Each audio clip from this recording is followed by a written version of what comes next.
मागणा सुना इमानकु मिलिबो सरकारଙ୍କ नुआ स्कीम मिलिबो मागणा सुना जानतु केमिति सरकारଙ୍କର नुआ स्कीम जनताଙ୍କ ପାଇଁ प्रत्येक दिन नुआ नुआ योजना घोषणा करुछंती राज्य सरकार एठी एथर एभली एक योजना रे महिलांकु मागणा सुना जोगाई देबाकू सरकार योजना करछंती।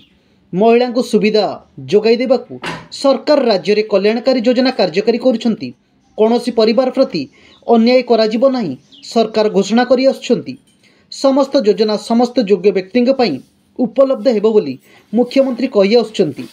निर्वाचन पूर्व दिया जाइथिबा प्रतिश्रुति पूरण करी सरकार गरीब एवं बीपीएल परिवार अनेक प्रकार सुविधा जोगाई देउछंती। एही योजना रे लोकंको लाभान्वित करिया पई आवेदन एवं विवरणी संग्रह करिसेंती राज्य सरकार। वर्तमान योजना गुड़िकर कार्यकारिता उपरे ध्यान देउछंती सरकार।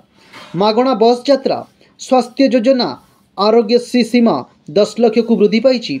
यार एक अंश भाव राज्य में योग्य परिवार मानक 200 यूनिट पर्यंत मागणा विद्युत एवं 500 टंकार गैस सिलिंडर जोगाई दि जाउछि।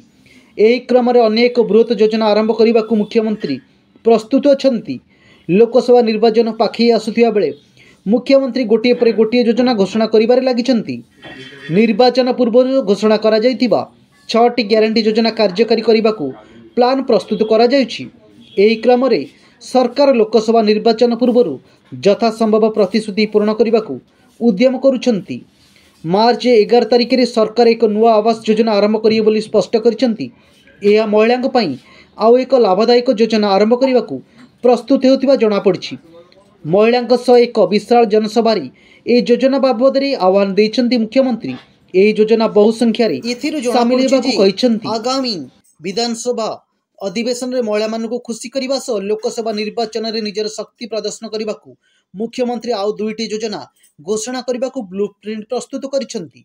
महिला मानक पई कल्याण लक्ष्मी योजना को सबुज संकेत देबाकू मुख्यमंत्री योजना करुछंती।